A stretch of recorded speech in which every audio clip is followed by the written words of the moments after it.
أعوذ بالله من الشيطان الرجيم بسم الله الرحمن الرحيم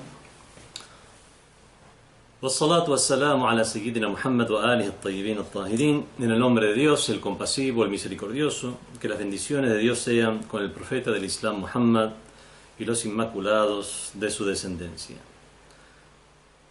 Dice el Imam Ali alayhi salam en uno de sus hadices registrados en el libro Nahj al-Balagha, en la sección de máximas de sabiduría o hikam: Inna lil qulubi iqbalan wa idbaran. A veces los corazones tienen un iqbal. Iqbal significa que están con un buen ánimo. Wa idbaran, y a veces no. A veces no tienen un buen ánimo, se están desanimados. Fa idha aqbalat, cuando tienen este buen ánimo, fahmiluha ala an-nawafil.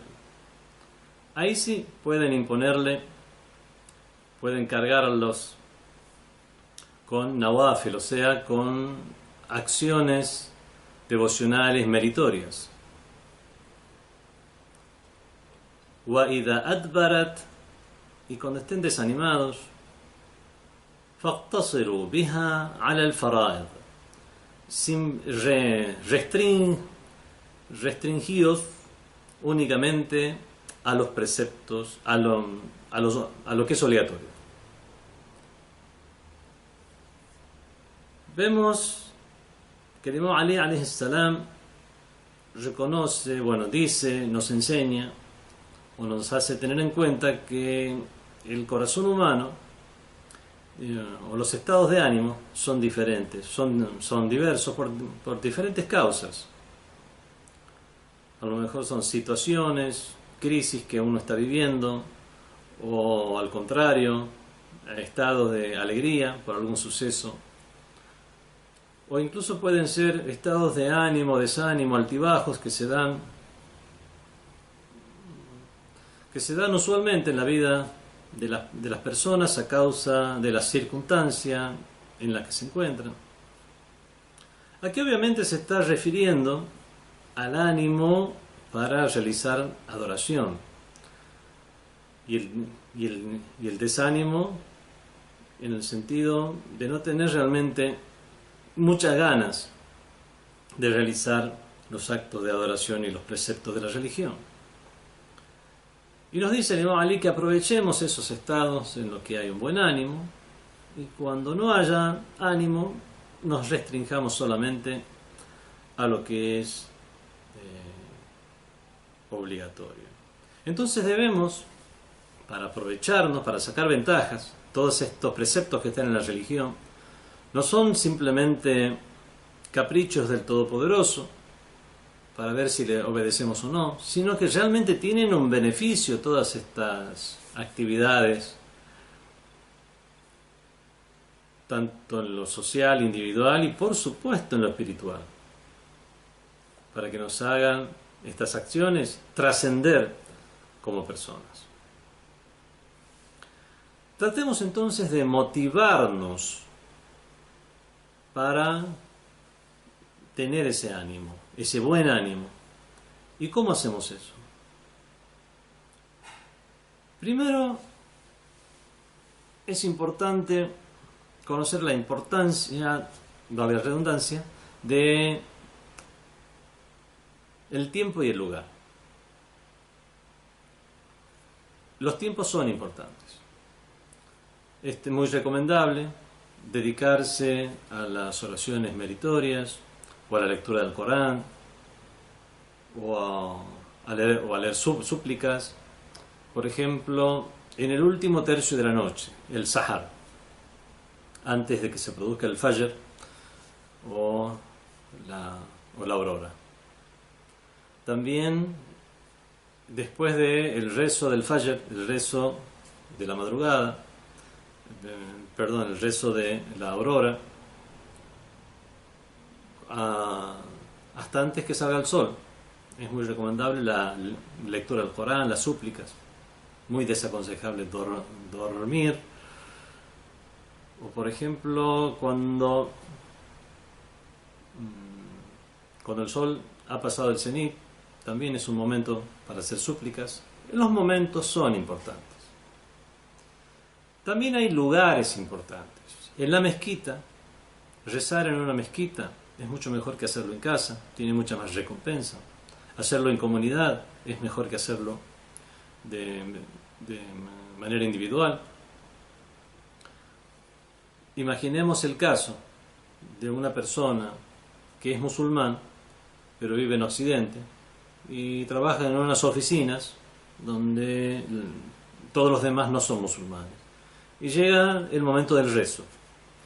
Esa persona, sí, dirán, bueno, me voy a un costado a hacer mis oraciones, a los vestidores, a algún pasillo, a algún lugar, si hay una especie de templo común para cualquier persona, o a donde uno pidió permiso.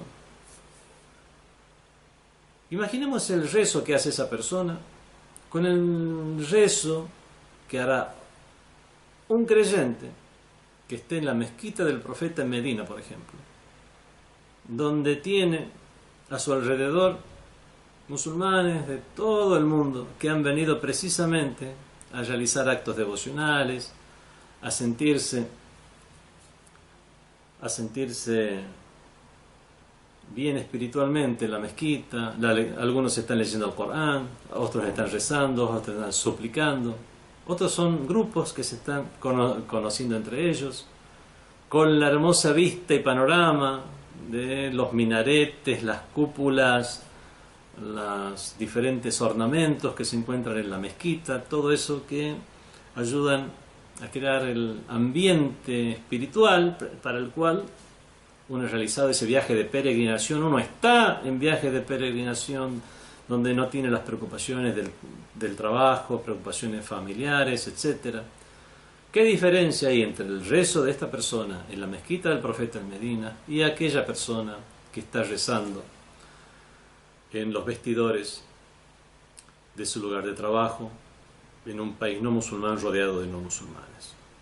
¿Quién tendrá más ánimo de realizar ese rezo, súplicas?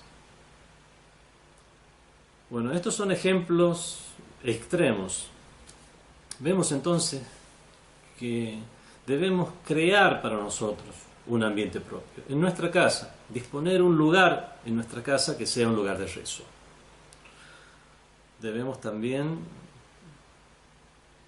tratar de que los rezos sean a una misma hora en la familia, mejor si son comunitarios. De esta manera vamos nosotros no solamente reaccionando a nuestro entorno, sino nosotros vamos forjando nuestro entorno, forjamos nuestra espiritualidad, forjamos las condiciones, y de esta manera, si Dios quiere, encontraremos más situaciones en las que estaremos con el ánimo. Y no olvidar la segunda parte del hadiz, donde nos dicen que cuando los corazones están en desánimo, no imponernos cosas que Dios no nos ha impuesto. Imponernos una lectura del Corán, imponernos súplicas, únicamente restringirnos a lo que es obligatorio, y el rezo estrictamente obligatorio, donde no decimos nada preferible, puede durar unos 2 minutos. O sea, simplemente restringirnos a lo obligatorio y nada más. Porque como ya dijimos en algún otro hadiz que hemos leído en charlas anteriores, también sobre estos kalimat qisar o hikam, máxima de sabiduría del Imam Ali ibn Abi Talib, no debemos imponernos actos devocionales, y de esta manera podremos sacar un mayor beneficio. Cuando uno se impone cosas, se agobia, como dijimos en este hadiz. Existe el agobio, el fastidio. Habíamos hablado en árabe decía la palabra malal en ese hadiz, que era el agobio o fastidio que pueden tener las mentes, los corazones, Y en esta situación, cuando uno se impone algo, puede dar el resultado contrario, que es el de incluso alejarse de la adoración y alejarse de la devoción. Forjemos entonces nuestro entorno. Rogamos a Allah para que nos dé ese ánimo, para que no seamos personas que simplemente reaccionan al entorno que ya existe, sino que seamos de aquellos que elegimos nuestro camino y procuramos nuestro beneficio, tanto material como espiritual, pero inshallah que sea mucho más el espiritual. Wassalamu alaikum wa rahmatullahi wa barakatuh. FatimaTV.es. Si todavía no son miembros de Fátima TV, les explicaré cómo hacerlo. La mejor forma es a través de WhatsApp. Agrega a los contactos de tu celular el número de Fátima TV y envíanos tu nombre por esa misma vía. Nuestro número es +54 938 15 39 07 37.